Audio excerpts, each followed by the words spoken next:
Nina Kozorog, zdravnica, nevrologinja, inženirka računalništva, Slovenka leta, ena najbolj vidnih humanitark v državi. 2 leti je dolga doba, hkrati vino v trenutku, je tako? Res je. Dobrodošli v NN podcastu. Hvala lepa za povabilo in za potrpežljivost. Hvala lepa tudi gledalci in gledalke, ki nas spremljate, in poslušalci in poslušalke. Dobrodošli tudi vi v NN podcastu. NN podcast s Suzano Lovec. 2 leti sem omenila, ker sem vas toliko časa čakala. Vi ste v bistvu se odločili za nek, dajmo temu reči, medijski umik. Ne? Mediji so lahko tudi nekaj, kar človeka izpije. Res je. Ja, jaz sem se nekje 2022 odločila, da sem nekako z mediji zaključila. Preprosto sem bila utrujena od vsega, od tega, da smo se poskušali boriti za neke sistemske spremembe, da potem v nekih teh bojih ugotoviš, da there is no fair play in da so neki nivoji, na katere se ne želiš spustiti. Poleg tega pa po drugi strani jaz imam resno službo. Ne, da humanitarnost ne bi bila resna, ampak enostavno nisem znala več združevati teh dveh svetov. In ja, imela sem, bom rekla, pravi burnout po naravi, čeprav vsi mislijo, da sem dosti ekstrovertirana. Nisem, in me je to razdajanje in pojavljanje vse posod res utrudilo. Mi bomo danes veliko govorili o točno teh temah, o humanitarnosti, o sistemu, o državi, o vas in vaši poti in boju. A to, zaradi česar v bistvu ste se odločili, da prekinete ta svoj medijski molk, je v bistvu Anita Ogulin? Res je. Po njeni smrti sem vas povprašala, če je zdaj mogoče že čas, da pridete k meni, in ste rekli, ok, Ja, zdaj pa bo. res je. Že ko ste me prvič povabili, in sem povedala Aniti, no, da ste me povabili, ste bila ena izmed tistih, ko mi je rekla, ja, pač, da moram se udeležiti tega intervjuja. In nekako se mi je zdelo prav, da pridem, sploh glede na to, no, da bomo govorili tudi o njej, no, ki je res pomembna oseba v mojem življenju. In rekli ste, da je to prvi intervju, ki v bistvu ga ne bo ona gledala in potem pokomentirala, ne? Ja, res je. Danes, ko sem prišla v Ljubljano, sem se zdaj spomnila, da mi je vedno napisala, ker sem poslala njej pa še eni prijateljici slike, kje sem, ker za mene je Ljubljana približno tako, kot da pridem v Las Vegas. Ali pa jaz v Maribor? Mogoče zdaj res, ja, ker imamo toliko enosmernih. In potem je vedno napisala pač po Anitki, no, ja, kak si čudovita, kak si to cool povedala, kak si ono cool povedala. Čeprav ni bilo vedno cool, ampak ja. In da mi je bilo kar malo tako, ja. Anita Ogulin je bila vaša prijateljica. Obe je zaznamovalo in vas še zaznamuje to humanitarno delo, ki vas je tudi združilo. Veliko smo že govorili o njej in o njeni dediščini. S časovno distanco od njene smrti, kaj lahko rečete? Kaj so življenjska sporočila dela življenja Anite Ogulin in ali jih je država slišala? Ja, mogoče bom rekla, ona je bila na nek način moja vzornica, moja mentorica. Dostikrat sem jaz rekla, da je ona moja druga mama in da sem jaz njen tretji otrok oziroma druga hči. Meni je težko govoriti zdaj o tej časovni distanci, zaradi tega, ker jaz še vedno ne morem povsem dojeti, da je ni. In še vedno, ne vem, bi poslala SMS. Je pa res, da neposredno po tej novici, ki je prišla v medije, da je ona umrla, bom rekla čisto po domače, so se mi nekatere izjave nekaterih ljudi zdele preprosto za malo. Zaradi tega, ker mi, ki smo ji bili blizu, vemo, kako težko je Anita šla iz tega sveta. Zaradi tega, ne zaradi nekih lastnih, ne vem, strahu pred smrtjo ali pa, ampak preprosto zaradi tega, ker jo je skrbelo za otroke, za kosila, za, če bo šel ta projekt naprej. In ni skrivnost, da smo vsi vedeli, koliko je ona bolna in koliko je ona poskušala narediti v teh 2 letih maksimum nekih sprememb. In ja, meni je grozno, da so ti ljudje, ki bi te spremembe lahko naredili, potem z velikimi, in evo, pravilno bomo uporabila besedo, krokodilimi solzami jokali na njenem pogrebu, namesto da bi mogoče, ne vem, en mesec prej se usedli z njo, poslušali njene predloge sprememb. Ona bi lažje odšla in dejansko bi lahko nekaj naredili. No. Govorimo o politikih. Ja. Govorimo o politikih in o teh. To je v bistvu Jana Vidic, novinarka Vala 202, ki je močno vpeta v botrstvo. V tistem zapisu in memorijam Anite Ogulina takrat ona opozorila, povedala je vse, kaj je bila. Bila je začetnica brezplačne učne pomoči, pobudnica štipendijskih skladov, pobudnica ustanovitve prvega kriznega centra za otroke Palčica, dolgoletna organizatorka otroškega parlamenta, pobudnica in sokreatorka številnih humanitarnih akcij, psihosocialne pomoči, celostne obravnave družin. Bila je neizmerno pomembna gonilna sila ustanovitve mreže humanitarnih pomoči na različnih koncih države, neutredna, nepogrešljiva sokreatorka programov botrstvo, verige dobrih ljudi in številnih drugih, ob koncu življenja tudi samostojnega Anitinega sklada. In kar je napisala Jana Vidic tukaj, je v bistvu v tem in memorijamu o tem, da je Anita Ogulin, da je bila razočarana nad tistimi, ki so imeli v rokah odločevalske moči, da bi družbo z lahkoto naredili boljšo, pravičnejšo in olajšali življenje tistim, ki se že tako morajo z njim nenehno boriti, a so se skozi s puhlicami in lažnimi obljubami prav najranljivejše puščali na dnu ali celo podeljevali nagrade tistim, ki so se s humanitarnimi projekti trudili pomagati žrtvam tistih politik, ki so jih v času odločanja zvozili sami. To je to, o čemer vi govorite. Ja, to je točno to. In to je Anito Ogulin bolelo. Res je. In jaz vem, da je ona vedela, da bo pokopana z vojaškimi častmi. Seveda ne moš ti reči ne. Ampak po drugi strani si misliš, lepa čast na nek način. Ampak a je to res največ, s čimer se v naši državi eni takih humanitarki poklonimo? Ker ona sama si tega ne bi tako zbrala. Ona bi si izbrala tisto sistemske spremembe. Tako. In to, da je potem šel recimo denar od Cvetja v njen sklad.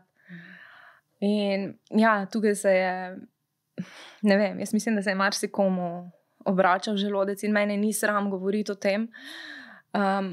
Ko sem videla, kdo vse je na nek način žaloval za njo, a vem, koliko krat so bila prav na ta vrata, je bilo potrkalo, naslovljene pobude in so imeli zapovedati vse drugo kot neke lepe besede, ker pač Anita sam jamra, Nina pa sam kritizira. Govorimo o konkretnih ministrih lahko? Pa ne bomo zdaj. Okay. Ampak govorimo pa o aktualni politiki na splošno in tudi o bivših politikih, ki so imeli moč in imajo v tem trenutku moč spremeniti stvari. Torej govorimo o revnih, o otrocih, o tistih o starejših, tako. In predvsem pa o tem, kar je recimo na nek način bil tudi eden, pa ne, zadnjih projektov Anite poplave. Ona je bila vendarle, ne pozabimo, ona je bila z 2 rakoma in je stala v prvi vrsti na poplavljenih območjih. Ne. To ste napisali tudi v prvem vašem zapisu na Facebooku po njeni smrti. Tolikokrat sem se jezila nate, ko si norela po terenu na meji zmogljivosti, zadrževala sapo, ko si lani stala v prvi bojni liniji ob sanaciji poplav, čeprav bi lahko povsem legitimno to delo prevzel nekdo drug, tudi in predvsem na tvoje stanje. A si rekla, Nina, saj sama veš, kakšni revčki so. Ta impuls je bil v njej do zadnjega. Ne? Res je. Res je pa tudi to, da so se v nekem trenutku začeli ljudje zanašati na ta njen impuls. In mogoče bi bilo prav, da tako ko so leta 2022 mene moji ostavili, da bi njo njeni ostavili na nek način. Se ona je z mano velikokrat se pogovarjala, pa je rekla, glej, jaz bom na terenu umrla, če bo po moje, ker se jaz bi tudi. Ampak ti je pa kot nekomu, sploh če si iz neke zdravstvene stroke, blazno težko gledati to. Zaradi tega, ker jaz vem, kje so meje njene zmogljivosti, na nek način poznala sem njene izvide, vedela sem, kakšen je bil davek tega. In vemo za Sneberje, vemo, koliko kritik je na koncu ona dobila, pa je bila prva, ki je tam stala, ki se je res borila za njih in so se posamezniki spravili na njo, češ da ni naredila dovolj. Ne vem, to so take, meni res žalostne stvari. In v enem od teh najnih pogovorov, mi da smo se zelo redko pogovarjali po telefonu, ker jaz ne pogovarjam se po telefonu, ampak si tipkamo. Ja, tipkate, ja. Ja, pač lažje mi je, tako preveč mi energije vzame pogovor. Me je napisala, ampak vidiš, še kar sneberje, 1 leto je bo okrog in še kar sneberje nismo. In evo, še kar kaj nismo rešili. Midve sva si bili zelo podobni, pravite. Rekli ste mi, podobni so si bili v tem, da se reagira takoj, zdaj, ampak po drugi strani različni na način, da sta se dopolnjevali. Kaj to pomeni, reagirati takoj, zdaj? Pri vas in pri njej? Ja, to je pomenilo to, ne. Anita je na terenu našla eno družino, še preden se je ona do doma pripeljala. Je ona pač poklicala po mojem vse veze. Če so bili starejši, seveda nas, ne, humanitarček, in po mojem na poti tja, preden, bom rekla, ne vem, iz Rogatca do Ljubljane, je humanitarček že imel podatke o tem starejšem in mi smo že imeli, kaj bomo jutri naredili. In tu smo se midve ful dobro našle. Tudi s tem položničarjem, ki ga pač mi imamo, ne, da pač plačaš direktno položnico, je to res hitrejši sistem. In zato je tudi ta njen sklad toliko bil njen pomemben, ker je ona si je želela to hitro takoj, ne. Ker nekdo, ki je lačen, pa ne moreš zdaj ti tam papirjev prekladati 3 dni. 3 dni je preveč, ne. Ona je bila sposobna dati, ne vem, svojo bundo, ne vem, pač. Meni je dala toliko rokavic, pa ne, da si jih ne morem kupiti, sam vedno jih pozabim. Po mojem, ne vem, ziher mi je dala 20 parov rokavic, pa meni. Pol nočemo vedeti, koliko je ona na terenu svoje stvari razdajala. Tistim, ki res potrebujejo, ne? Ja, ja. Humanitarčki, pravite, smo naredili to akcijo za Anita srca s kamenčki. Anitine srce, ja. Ja? To je v bistvu, bi rekla, v zadnjem obdobju, ko smo pač videli, da nekako ni več nekega pametnega upanja za njo, sem se jaz mogla zamotiti. Ne, čisto tako. Sploh po smrti Mance Košir. In mi je rekla, da ne bi slučajno spuščala metuljev še za mene, ne. Ker vi gojite metulje, ne? Ja, Da bo jasno. In enega tega metuljčka ste ji tudi prinesli na onkologijo. Res je. 7 cm velikega modrega. Ja, res je. In je mirno sedel na roki. Ja. To je bila ena taka lušna zgodba. Jaz se pač vzgajam metulje, da ne bo kdo mislil, kaj z njimi počnem, nič drugega, ampak verjamem s tem, da pomagam ohranjati našo floro. Ker recimo od 1000 jajčk do metulja pride samo ena v naravi in v nadzorovanem okolju oni preko bubic jih ti vzgojiš v metulja, jih potem parim in jih spustim. Potem pa, ker je Anita že bila na onkologiji, je čisto po slučaju se v Ljubljani znašel en eksotičen moder metulj iz ene razstave, ker ga je ena punca kupila ne vem komu, ki ni mogel za njega skrbeti, in so mene klicali, če ga lahko vzamem in poskrbim za njega. In jaz sem bila seveda, ja, valjda, ne, mislim. Še celo sem se zmenila, da bi on pol šel v Italijo, v en res taki park, ker to so res taki ogromni metulji. In je Anita rekla, vidiš, jaz pa nikoli ne bom jih v živo videla, ne, ker drugače imam jaz manjše metulje, gojim te naše avtohtone. In potem smo ga v škatli za čevlje prenesli na onkologijo in sem ga dala na roko in je tako mirno sedel. In zanimiva stvar je, da moder metulj je pa v resnici znak za paliativo. Ampak to je bilo tako lušno. No in nisi pa želela, da se jaz mučim s tem, da gojim metulje, ne? Ker je vedela, da mene bo njena smrt zelo prizadela in se jaz ne bi zadovoljila s tem, da spustimo 40 metuljev, ampak me je pravilno precenila, da mi ne vem, koliko jih jaz potem hotela spustiti. In mi je to prepovedala.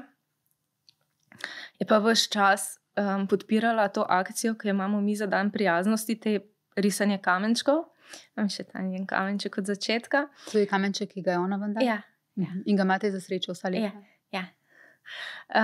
In sem jaz začela na kamenčke risati in sem rekla, glej, zdaj pa tak, ne, ti si toliko bolna, dok se ne poboljšaš. Jaz sem tudi ful potovala z mojo hčerko v tem času. Bom jaz vse posod puščala kamenčke z zlatim srcem, ker ti si pač zlato srce. To itak ni hotla slišati, tu pa se jaz nisem dala, ker sem pač zmutila, glej, pač zlato imam, to je to. In nekako, smo začeli potem te kamenčke barvati.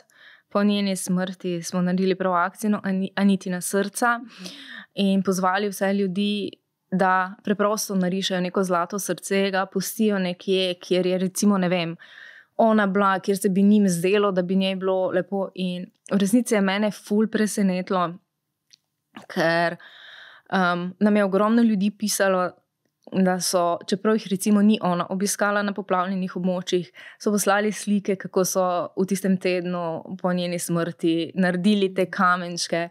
En gospod je rekel, da ravno v Mozirju, da so ga tudi ugradili v Malto, v hiši zdaj, ki so fasado delali.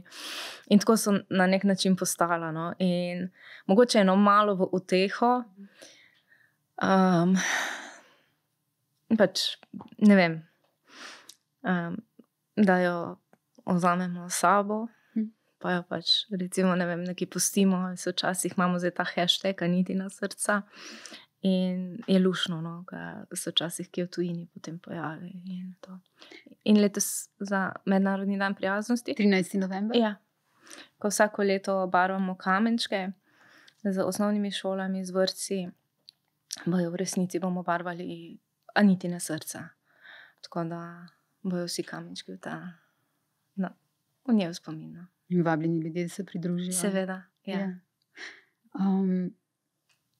Kaj se vam zdi, mogoče da zaključiva ta prvi del najinega pogovora, kaj se vam zdi, da bi torej tem politikom, ki imajo moč, se bomo nadaljevali s humanitarnostjo in o tem, kako v bistvu humanitarnost rešuje, kot reče moja prijateljica, rit državi, ne? In kako v bistvu bi mogla država reševati te stvari. Ampak, če zaključiva ta pogovor, mogoče z vašo mislijo, kaj bi morali politiki, ti, ki so jokali, pa žalovali za njo, narediti v njen spomin?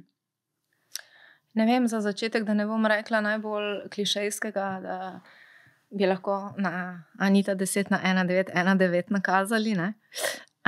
SMS. Jaz mislim, da če bi samo odprli maile, poiskali anita@zpm.net mail in prebrali njene predloge in pobude in mogoče samo 1/10 teh vsaj slišali, bi bilo to že zelo veliko. In jaz res pač moje upanje, da sem danes prekinila ta medijski molk, je ravno v tem, da mogoče se bo pa kdo še pred novimi volitvami spomnil, no, da bi kakšen njen predlog upoštevali. In naredili Slovenijo boljšo za tiste, ki potrebujejo boljšo Slovenijo. Ja, pa je, da smo socialna država, samo jaz se resno sprašujem, kje točno. Humanitarček je nekaj, kar pozna vsa Slovenija, po čemer vas vsa Slovenija pozna, delo z revnimi starostniki. Iz humanitarčka ste se začasno umaknili, ne, kot sva rekli, in zdaj se počasi vračate. Kaj dela humanitarček zdaj? Ja, humanitarček je v osnovi bil društvo, malo prostovoljno društvo, ki smo se začeli ukvarjati z brezdomci. In tle se je potem začela ta neka ključnica brisati, ker so te naši brezdomci se starali. In potem smo našli kakšnega starejšega, ki ni bil čistočno brezdomec, ravno boljše kot brezdomci pa niso živeli. In tako je nastal ta naš projekt za starejše Vida. Čisto normalno deluje brez mene naprej. To, da se jaz vračam, pomeni bolj ali manj to, no, da vseeno v teh skoraj 15 letih dela na terenu sem si nabrala neke izkušnje. In glede papirologije, glede nekih, ne vem, sistemskih manevrov, glede tega. In ne vem, bi rekla, da sem kot zunanji svetovalec ali pa nekako tak. In ene akcije so še zmeraj tiste, nad katerimi bdim. Je pa res, da je verjetno s humanitarčkom isto kot za vsako organizacijo, pa čeprav si ne želimo mi tega slišati in tudi verjetno botrstvo si tega ne želi slišati. Anita je bila pojem botrstva, na nek način smo mi v tem mojem umiku tudi ugotovili, da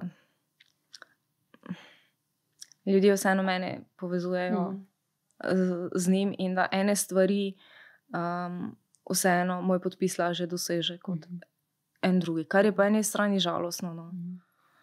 Ampak tako je, tako da mi se naprej borimo. Ko sem se umaknila, smo imeli 2800 starejših in takrat sem rekla, to je maksimum. In zdaj? 300-400. In mi smo prostovoljno društvo. Kako močno sta prepletena starost, starostniki in revščina v Sloveniji? Ta slepa pega, ki jo država ne vidi, kako je mogoče, da je ne vidi po vsem tem, kar ste v bistvu vi preko vide dobesedno vpili v družbo in kar je družba slišala. Mi smo vsi to slišali, ne? Mediji so poročali. Kako je možno, da imate vi več zdaj teh oseb, kot ste jih imeli? Ja, odgovor je že zmeraj isti, ne? Mi smo malo nehali vmes upiti, ne, zaradi tega, ker je bila korona. In so bile druge težave, malo pa smo upali, da smo bili dovolj glasni, da bo pač nekdo odreagiral, ampak ni. Je pa res, ne, to je skupina ljudi, ki niso prisotni na socialnih omrežjih, ki ne bojo šli zdaj nekam, ne vem, gladovno stavkati, ki ne bojo šli, ne vem, pred parlament. In evo, ne, tukaj je rezultat. Naša, recimo, ena taka, bom rekla, dost boleča izkušnja je bila peticija za avtomatizacijo varstvenega dodatka v 7. PKP-ju, ne? Kjer mi smo prostovoljno društvo, še enkrat, ne? Politika, vemo toliko, koliko pač je, ne? Noben ni politično se ne aktivira niti nič. Mi smo zbrali podpise, da bi pokazali takrat, da res ljudje to rabijo. Napisali smo, ne vem, jaz sem rekla skoraj da diplomsko nalogo, zakaj bi neko rešitev, ki je, preprosto avtomatizirali. In kaj se je zgodilo? Nič. Preprosto nič. Zakaj? Ker nismo zbrali politične strani. Ne? In sem se spomnila, kako je ena političarka pred časom rekla, že nekaj let nazaj, ja, zelo težko si konkreten, če si politično korekten. In to je to. In mi pač nočemo zbrati politične strani in varstveni dodatek še zdaj ni avtomatiziran, recimo. Je pa sistemska pravica, ki jim pripada in s katero, ki jo imamo, ki bi dostkrat lahko omilila neko revščino, ampak. Recimo leta 2020, torej pred 4 leti, ste za Mladino vi rekli, ne, da so ti napori vaših članov, ne, prostovoljcev, tolikšni, da jih marsikdo komaj da še zmore, toda upanje, da bo humanitarček skupaj z drugimi tovrstnimi društvi in organizacijami sprožil temeljni družbeni preobrat v odnosu do spregledanih, revnih in zatiranih v žene iz dneva v dan. Ne. Ampak to se ni zgodilo. Res je. Ta preobrat v družbi se ni zgodil. Ne. Zgodilo se je mogoče samo toliko, da recimo so se ljudje začeli zavedati, da neka ta generacija starejših, da obstaja, da recimo tudi v mestih je grozna revščina, da če nekdo živi v starem meščanskem stanovanju, to še ne pomeni, da dobro živi. Ja, to pa je tudi to, kar se je zgodilo. Ne. Se vam zdi, da na osebni ravni sosed sosedu, da je boljše? Ja, da je ja. skupnost je odreagirala, država pa ne? Tako je, tako je. In mi pač pravimo, mi smo tudi naredili ogromno mrežo ljudi, mi ne bi zmogli take količine starostnikov oziroma vid sploh obvladovati, če se ne bi so ljudje zganili. Ne? Ker mi smo v osnovi iz Maribora in projekt Vida teče točno samo zaradi povezovanja ljudi. In to, kar sem jaz že, ne vem, po mojem 10 let govorim, da čakam, da se bo mali človek in sistem povezal, da bomo skupaj nekaj naredili. Ne, to se ni zgodilo. Na koncu so mali ljudje, smo naredili tako mrežo, da recimo, ne vem, na dan, ko to snemamo, je poplavilo Primorsko. Naši niti niso rabili iz Maribora iti zaradi tega, ker imamo dovolj članov, ki so za prvo silo te naše starejše oskrbeli. Sploh ni nobenega problema. Ni pa nobeden nas vprašal od države, od kje nam sredstva, od kje nam, ne vem, ne nazadnje tudi ure, ne, ker smo mi vsi redno zaposleni. Da pojasniva, ne, gospa Vida, ona je dejansko obstajala? Ja. Ja. To je gospa, ki je umrla, ker ste prepozno, niste mogli prej priti do nje, niste vedeli, kdo je umrla od stvari, ki jih v 21. stoletju znamo preprečevati. Ja, to je dehidracije, pljučnice in zahiranosti. Tako je. To je bila v bistvu taka grozna zgodba, ki je po mojem nas vse blazno zaznamovala. To je bila ena gospa, ki je pač hodila tam v eno trgovino in potem kar naenkrat ni več hodila in tista trgovka nas je klicala, da te gospe ni več, nismo vedeli sploh, ne.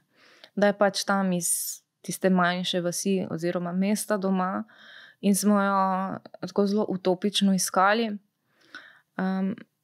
In smo jo našli potem brez veze, potem, ker je pač bilo že toliko mrzlo, načeloma so kurili v hišah, tista hiša pa ni bila zakurjena in je umrla potem v bolnici zaradi tega, kar smo rekli. In da ne bo kdo mislil, da je ona živela na samem. Ona je imela levega in desnega soseda, ne, ki nobeden mi ne bo rekel, da te stike nista opazila. Ampak kako je možno, da država vsega tega ne vidi? Ne? Kako je možno, da v bistvu, recimo, to vidite vi, da vidi Anita Ogulin, da vidijo vsi ti ljudje, ki pomagajo prostovoljno, da vidi Jana Vidic, ki smo jo že omenile. Tisti pa, a veste, kaj hočem reči? Vem. Ljudje, ki pa jim je to služba, da to vidijo, pa se veliko manj sekirajo za to, kot vi. Ja, zaradi tega, ker če ti sediš v topli pisarni, pa nočem zdaj nič slabega do pisarniških delavcev, tudi neko papirologijo moramo imeti urejeno, se te stvari ne dotaknejo toliko. Ko pa ti prideš na teren, ko ti vidiš tam shirano starejšo gospo, ki ima odprte noge, ki ima muhe, ki se tam stoka od bolečin, in ti pride na misel to, da, ne vem, gospa umira in v resnici je to konec njenega življenja, pa ne more drugega kot sladkane kamilice jesti že pol meseca, biti pa kot človeku moglo biti grozno. Je pa res, da to se je že ogromno časa sprašujem, ne. Če FURS vedno ve za naše premoženje, kje ga imamo in koliko ga imamo, potem verjetno ve tudi za tiste, ki ga nič nimajo. Torej, to je bila naša finta, da bi lahko tem dali ta, ne vem, varstveni dodatek. Ali pa vsaj, da bi poenotili mi skupno bazo nekih, ne vem, evidenc naredili, ne. Ker, ne vem, če si predstavljate, naš projekt Vida je, ne morem reči, da je postal uspešen, ampak bom drugače rekla, je zelo neuspešen. Zaradi tega, ker imamo vedno več po eni strani vid. Ampak imamo jih pa več zaradi tega, ker jih ljudje opazijo. In potem mi začnemo to reševati, ne vem, sistemsko, ono, drugo, tretje, in potem mi ugotovimo, da se ta gospa je pa 5 let nazaj, ko je še lahko hodila, bila na CSD-ju. In kaj se je zgodilo? Nič. Zaradi tega, ker je mogla izpolniti ta formular in ker ga pač potem ni, ne vem, prinesla nazaj, poslala nazaj in ona je padla iz sistema. In jaz sem že velikokrat predlagala, ampak pač se razumem GDPR in to bi se res mogla, ne vem, neka skupina sestati, ki bi pač, ne vem, potem nam predali te neke primere. Sej vem, da je to še večja potuha državi, ampak grozno ti je, ko ugotoviš, da v nekem trenutku so te ljudje celo posegli po pomoč. In potem se je ta nek zgubila. Ne? In država zanje ne ve. Ja, kao. Ja. Se dela, da ne ve. Kako bi ocenili delo centrov za socialno delo? Verjetno je odvisno od posameznega človeka in od posameznega centra. Tako je.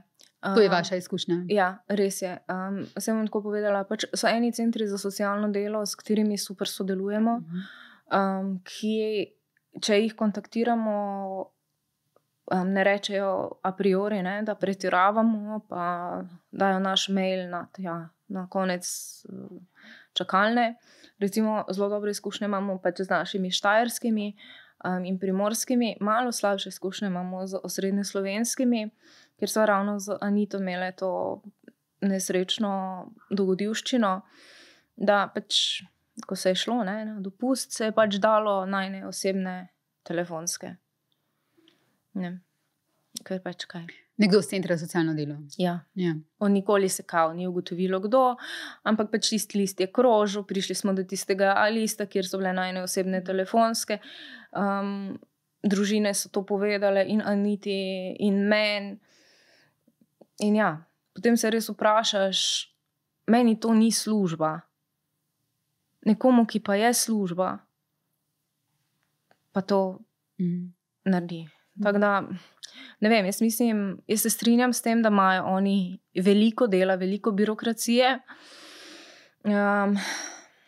Po drugi strani se pa marsikaj da, če na nekem mestu sedi nekdo, ki razume stisko. Če bi država, ki veliko veste o tem, v kakšnih realnih situacijah so ti ljudje, recimo starostniki,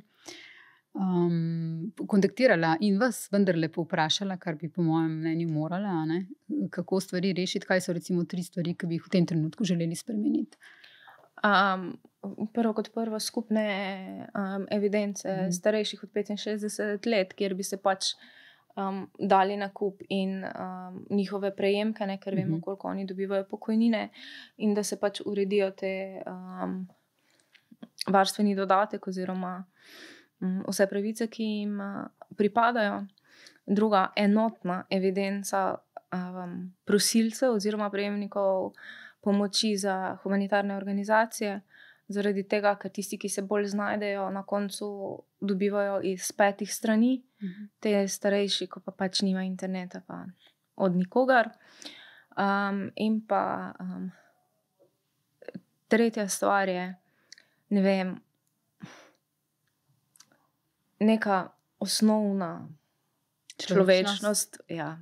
Da ni človek dobesedno tisti, ki je ime in priimek številka na papirju. Tako je.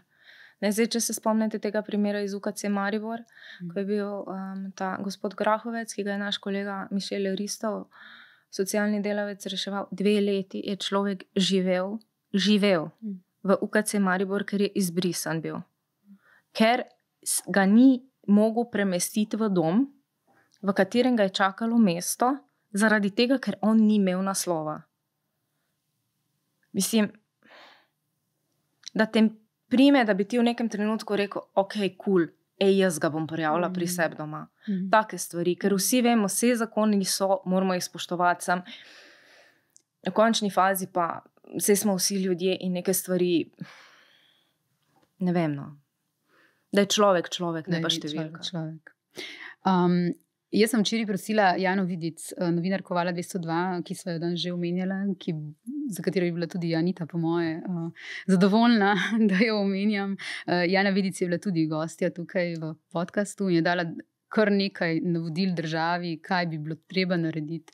Jaz vedno pravim, mislim, če bi bila jaz ministrica, bi se usedla najprej s takimi ljudmi, ki delate na terenu in ki poznate realno stanje, ne? In vprašala, kaj ne štima in kako bi to popravili. Ampak Jano sem tokrat vprašala, če mi lahko v bistvu da neko mnenje o vas. In ga je napisala. Ona pravi, srečati osebo, ki združuje toliko povsem različnih sposobnosti, veščin, energije in vztrajnosti, je res neverjetna življenjska sreča in milost. Je ena tistih, ki humanitarno živi in diha brez skrite agende, brez kakršnekoli trenutne ali strateške preračunljivosti, velikokrat na račun lastnega časa, zdravja in sredstev. In ena redkih, ki je v humanitarnosti ne zanima le ozek segment, kateremu se že sicer razdaja in posveča, pač pa jo razume kot svojo človeško obvezo pomagati na različnih področjih in sodelovati z različnimi društvi in biti z ljudmi tudi, ko vsi drugi, pogosto profesionalci, povsem odpovedo. Vsaj tako, kot jo občudujem kot zdravnico in humanitarko, po čemer jo javnost najbolj pozna, pa jo občudujem tudi po tem, kako je preživela udarce in tragedije v zasebnem življenju in lahko samo rečem, za vse skupaj globok in ponižen poklon. Evo, to je sporočilo od Jane. Lepo, ne? Če nas cenijo ljudje, ki jih cenimo. Ja, res je. Ja. Nina, vi pa dobro poznate tudi probleme v zdravstvu, delate na nevrokirurgiji v UKC Maribor. Ja, ste nevrologinja. Kaj točno v bistvu vi delate na oddelku? Jaz se ukvarjam z intraoperativnim nevromonitoringom, se pravi, monitoriram možganske funkcije, spinalne funkcije med operacijami. Dosti pač specifično delo in nekako z paliativo na našem oddelku, ker to je vseeno nevrokirurgija, kjer mi na nek način pridelamo ogromno paliativnih bolnikov. No. Tako da to sta v bistvu dva moja filda, s katerimi se ukvarjam. Je pa res, da nekje v tujini bi delala sam to, ne? Če grem že v sosednji grad, bi bila veliki car, pridem v operacijsko, ne? Pač tam postavim tiste svoje kabelčke, zmonitoriram, grem, kavico mi skuhajo. Naš sistem pa pač tega, ne da jaz ne delam rada v ambulanti, da ne bo pomote, ne? Ampak hočem dati samo primerjavo, ne? Da pri nas pač delamo vsi vse. Ne? In pač pomagam fantom in pač pri vsem, kar pač rabimo delo na oddelku.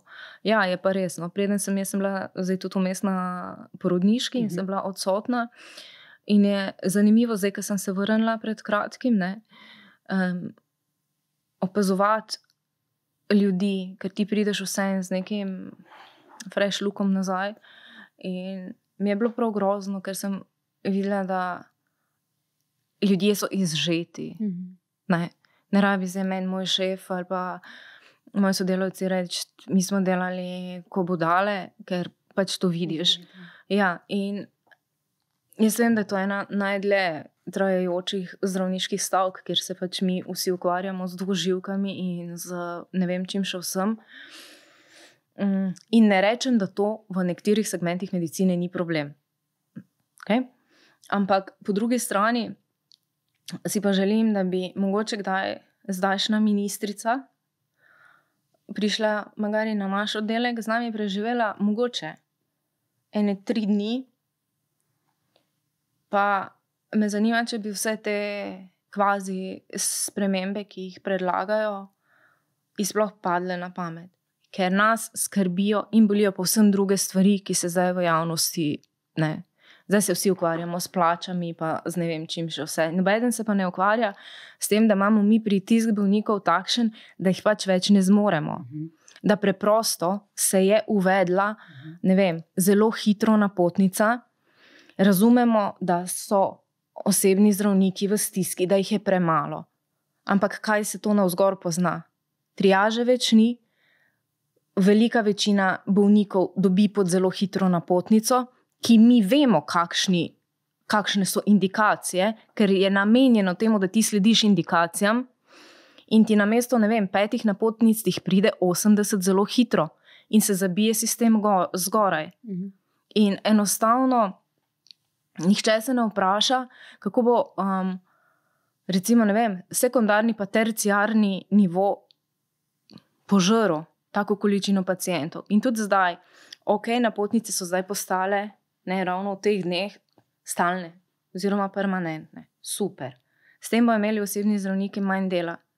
Ampak noben se pa ni vprašal, kako sporočilo je na nek način to in pacientom in kakšna obremenitev je to večja za nas.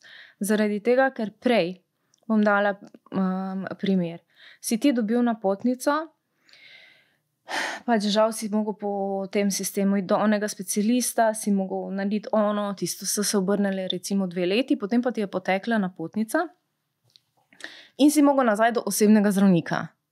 Seveda je to za njega obremenitev, ampak po drugi strani, osebni zdravnik je nekdo, ki bi mogel imeti celosten pogled nad tvojim zdravjem. Se pravi, da ko ti priješ po 2 letih z njim po novo napotnico, ne vem, za mene, bi on pogledal in bi rekel, glejte, zdaj pa vam je ta rentgen zastaral, zdaj pa bomo midva tega naredila, da ko boste šli k doktor Kozorogovi, da boste to imeli. Ali pa ne vem, zdaj ste vmes imeli še to, dajma še to narediti. Pa tega ni? Ne. In zdaj je samo napotnica stalna in jaz se sprašujem in verjetno seveda me bojo napadli kolegi družinski zdravniki še enkrat, ki vem, da imajo preveč dela. V čem je zdaj finta, da ti daš urgentno napotnico, urgentno stanje, datum veljavnosti v nedogled, kao 2 leti. In jaz mislim, da to je ena od sprememb, kjer se bojo neki vplivi na zdravstveni sistem v naslednjih mesecih videli. Niste tukaj optimistični? Ne. Glede na te nove spremembe, ko so bile včeraj napovedane? Ne. Ne. Ne, zaradi tega, ker nič ne odpravi srža. Zdravstvo bi tudi vi ocenili, da se sesuva? Ne? Ja, res je. Ja. Jaz sem preden sem šla na porodniško rekla, da upam, da ko bom nazaj prišla, da bo zdravstveni sistem sploh še obstajal. In ena od mojih sester me ravno včeraj vprašala, doktorica, zdaj, ko ste nazaj, vidite, kaj mislite, zdravstveni sistem še obstaja? Se nekaj, ne vem, vi v njem delate. Je rekla, ne obstaja. In to je to. Jaz mislim, da zdravstvo se je sesulo, samo priznamo si tega, ne? In se pač ukvarjamo z nekimi stvarmi, ki so za javnost zanimive, s tistim, kar je pa tu zadaj, pa ne. Na porodniško ste šli ne pred stavko, kot ste rekli, stavka še traja. Ljudje so brez osebnih zdravnikov. Ta teden vest, da je že več kot 230,000 žensk in deklet v Sloveniji brez izbranega ginekologa in da v pokoj v naslednjih 5 letih odhaja še 89 ginekologov. Kaj je to v perspektivi? In kaj bi morala odgovorna vlada, minister, ministrica početi v tem trenutku? Ja, namesto, da se ukvarjajo, bom še enkrat rekla, z dvoživkami, se ukvarjati s tem, zakaj zdravniki odhajajo. Zakaj enostavno ne ostaneš v državi, kjer imamo dober sistem šolanja, kjer imamo recimo res v evropskem nekem povprečju ogromno nekih znanj, ki jih znamo naprej podati. Primer, recimo, problema je tudi naša mariborska onkologija, ne? Kjer vidite, da zaradi tega, ker se pač ne morejo zmeniti za odkup 2 stanovanj tam na, mislim, da je na Masarikovi, bo zdaj kaj, cela onkologija propadla. To je v resnici velik problem, ampak mi se ukvarjamo z vsem drugim.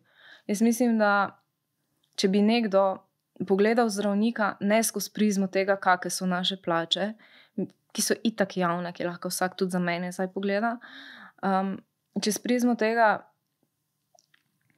da jaz mislim, da tisti, ki smo v zadnjih, bom rekla, 8 letih ostali v sistemu, v javnem zdravstvu, ni nobenega, ki bo zdaj sedel v operacijski ali pa v ambulanti, pa bo pri polni ambulanti rekel, ne, jaz pa ne bom delal, ker stavkam.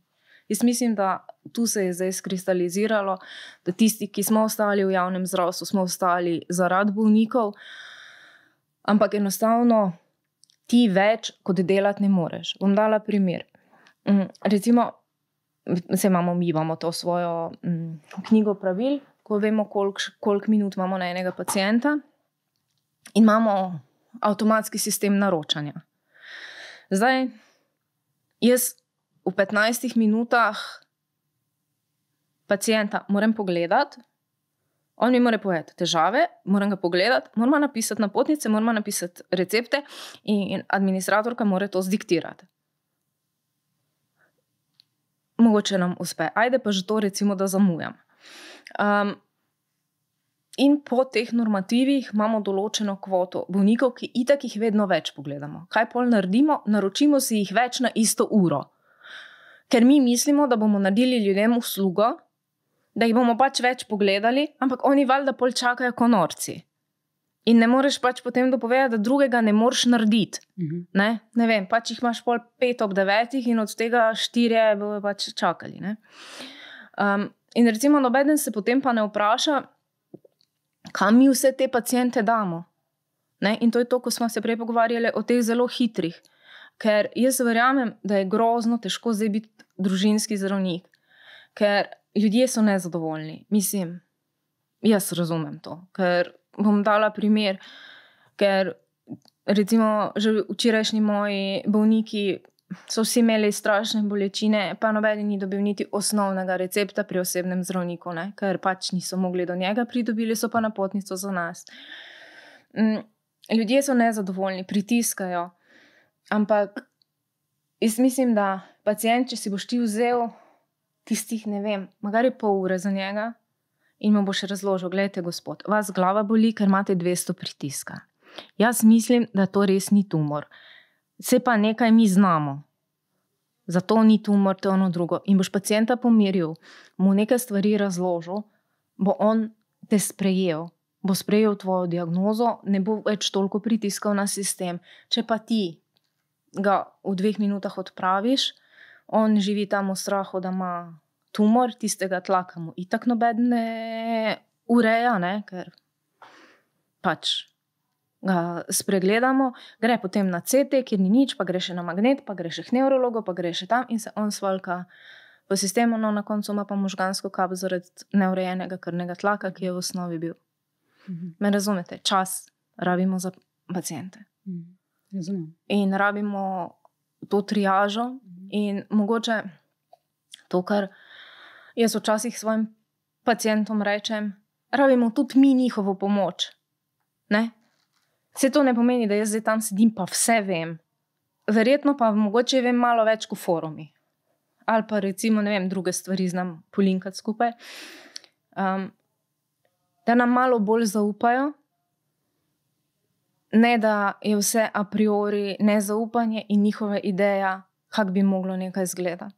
Ker ne nazadnje se na forumih ponavadi niti teh najnovejših, ne vem, nekih smernic ni ali pa. Ampak čeprav razumem, tudi glede osebnih zdravnikov mislite, da bi moralo biti več odgovornosti na njih. Ja. Ne samo, da pišejo napotnice za naprej. Ja, seveda. Ne, sej to je ideja osebnega zdravnika, ne? Da ima pregled na tvojo celotno zgodovino, nad celotnimi boleznimi. Ne? Paliativo ste tudi omenili, ne, na vašem oddelku, ki jo je kar nekaj. O tem smo tudi v rubriki Poglobljeno že kar veliko pisali, kako tudi to v Sloveniji ponekod je zgledno urejeno, ampak še vedno obstajajo, so ljudje, do katerih v bistvu tudi s tem ne pride država, ne? Ki umirajo brez paliativne oskrbe, še vedno v bolečinah. Skratka, kaj bi tukaj državi svetovali? Ja, ne vem, zdaj, če bi lahko zelo otročje rekla, bi rekla, da bi mogla država narediti 1 teden govorilnih ur. Ne? In paliativna oskrba bi zagotovo bila, vem, da je bilo 1001, ne vem, posvet na to temo. Ampak potem vse to nekako zvodeni. Ne? Vemo, da zdaj imamo pač te polemike, eutanazija, ja, eutanazija, ne. Tukaj sem jaz mnenja, da začnimo mi pri paliativni oskrbi. No, ampak recimo o paliativi se že iz mojega dela, torej novinarskega, uredniškega, 20 let se že pogovarjamo o tem, narejeno ni bilo kaj dosti. Ne? Ljudje so še vedno brez pravilne oskrbe. Tako je. Ja. In to je isto kot dolgotrajna oskrba, ko že 20 let se o njej pogovarjamo, vsakeč, ko se vlada menja, damo tisto, kar smo se zmenili v predal in začnemo na novo. No, povejte, kaj si pa mislite o tem, kako je zdaj urejena dolgotrajna oskrba? Ja, na papirju super. V praksi kaj vidite?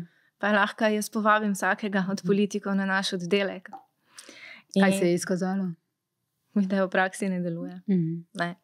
In recimo dolgotrajna oskrba je nekaj, s čimer se jaz tako ukvarjam dosti aktivno in zato rečem, ne, da vsakič, ko se vlada menja, mi začnemo pri točki 0. Ne.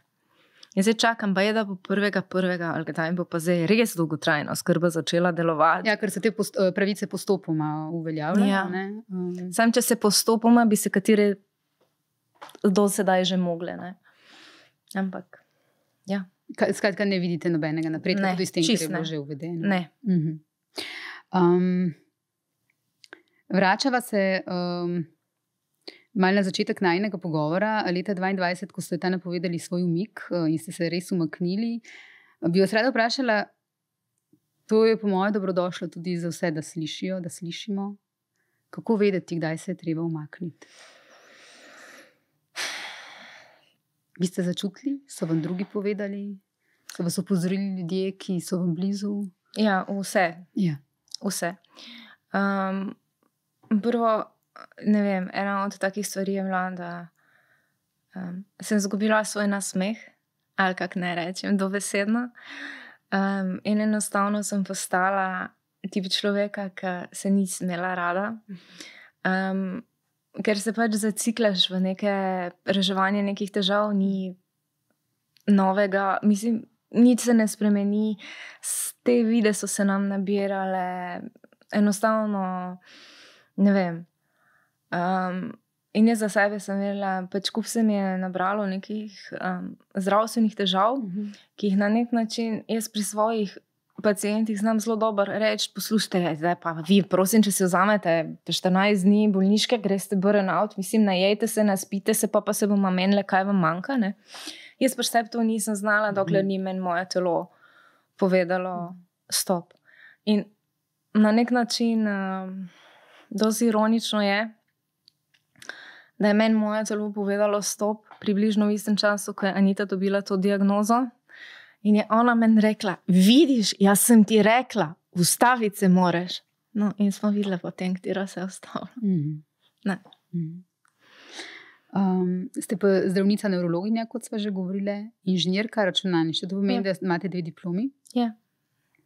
Bili ste Slovenka leta, ona leta, zaslužni ste za Bob leta, torej humanitarček in vse, kaj je prinesel in kar še prinaša. Kje pa ste našli čas za vse to? No, vse to še vedno delate, mislim. Pa ne vem, zdaj, če pogledamo včasih nazaj, se mi zdi, da mogoče kakva ta moja hiperaktivnost je bila na nek način tudi moj nek coping mehanizem za neke izgube, ki sem jih imela v življenju. Po drugi strani sem pa po naravi dost verjela še vedno verjamem v dobro ljudi. No. In mogoče evo je to vprašanje, odgovor na vprašanje prej. Jaz sem 2022 preprosto nehala verjeti v dobroto v ljudeh. Ne? In sem rabila ta reset. Ampak ja, čas, jaz rečem, čas se vedno najde. Če si ga vzameš, če si ga znaš prioritetizirati, zato se nimam časa pogovarjati po telefonu. No, zdaj ste se vrnili v službo po porodniški, kot ste že rekli. Ni skrivnost, da ste rodili, tudi danes ste omenili, imate hčerko Elo. A po prihodu otroka zdaj kako drugače gledate na vse te probleme, ki sva jih omenili danes, za katere vi že dolgo veste, da obstajajo, jih vidite na terenu, veste, kakšne bile rešitve, pa se nič ne zgodi. A je prihod otroka to, vaše gledanje na to še kakorkoli spremenil? Še bolj grozno je. Zaradi tega, ker se počutim nekako odgovorno po vsem tem, kar sem recimo naredila, da za sabo pustim svet, ki bo za naše otroke boljši in lepši. In grozno mi je razmišljati, ne, kje bom jaz čez 25 let, ampak kje bodo recimo naši otroci čez 50 let, če bomo šli s takim tempom in s takim moralnim kompasom naprej. Vi ste javno že povedali tudi pred leti pri Miši Molk na javni televiziji, da ste bili pred leti rejnica, potem pa ste tudi posvojili deklico Klaro, ki je potem tragično umrla. Omenili ste jo tudi v tem zapisu na Facebooku o Aniti Ogulin. So te vaše izgube v življenju v bistvu dodatno spodbudile, mislite, ta vaš čut ali pa potrebo, da skrbite za druge? To potrebo, za katero vi pravite, da je Anita Ogulin pač ves čas imela, da jo je to gnalo naprej. Ne? So tudi te izgube del tega, kar vam pomaga, da drugim pomagate? Verjetno. Čeprav si jaz nikoli nisem želela, da bi me ljudje ocenjevali pač po mojih izgubah, in jaz mislim, je pa resno, da verjetno tisti, ki tako velik del svojega življenja namenimo pomoči drugim, moraš imeti nekje neko rano, zaradi katere ti druge ljudi bolj čutiš. Na tak način. No. Je pa resno, da jaz se nikoli nisem videla v delu z družinami in z otroki, ker me je to preveč bolelo, ker se pač o tem nisem znašla, in zato pač delam z starejšimi. Ker to pač recimo nekako moja rana ni mogla že skompenzirati. Ampak ja, Anita je vedno rekla, da vsi ko neke velike stvari delamo, imamo za sabo neke take, ne, se za njo tudi vemo, neravno srečne zgodbe. Ja, to je to, ne, zaradi tega, ker se ti znaš postaviti v vlogo nekoga drugega, znaš čutiti vedo bolečino, in to je to. Za vaše ime mnogi mislijo, da je numerološko spremenjeno, pa ni. Ne? Vi ste si ime in priimek spremenili potem, ko ste z bratom, mamo odšli od očeta in alkoholizma. Ne? Ja, mi smo prej odšli in jaz si nisem mogla spremeniti priimka, ker rabiš soglasje obeh staršev. Potem pa, ker sem bila stara 18 let, sem si to spremenila in se pišem po mami, zelo ponosno. In takrat sem želela narediti nek epohalni rez in sem si spremenila tudi ime. Pa je bilo pa tako neugodno, ker sem ravno takrat bila maturantka, ne? Nisem se zdaj mogla preimenovati, ne vem, v Kristino, ne? Ali pa nekaj. In sem si dala ta N zraven. In potem, ko so me ljudje vprašali dolga leta, se mi ni dalo razlagati in sem rekla, ja, to sem po numerologiji, ker takrat je bilo to ravno ful popularno, ja. In potem me ljudje niso sprašali, ampak ja, bolj na nek način je bil na nek klinkat. Prelom. Tako je. Za mamo ste takrat pri Miši Molk rekli v bistvu, moja mama naj jo je rešila, zbrala je pogum. Kdaj ste vi potrebovali največ poguma? Leto nazaj, ja, mogoče zadnje leto, ko sem imela pač neke tudi svoje zasebne boje z svojo hčero in jaz sem si na novo postavila življenje. Imate še Batmana na kapici v operacijski dvorani? Ja, in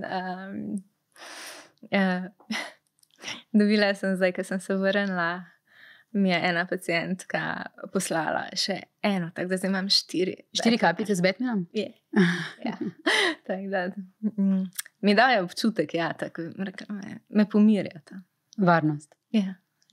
Nina Kozorok, najlepša hvala, da ste bili moja gostja. Hvala lepa. Hvala za povabilo in hvala za potrpežljivost. To pa sem res, ja.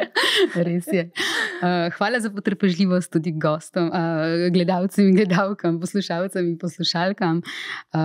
Če boste potrpežljivi, bom naslednji teden spet z vami.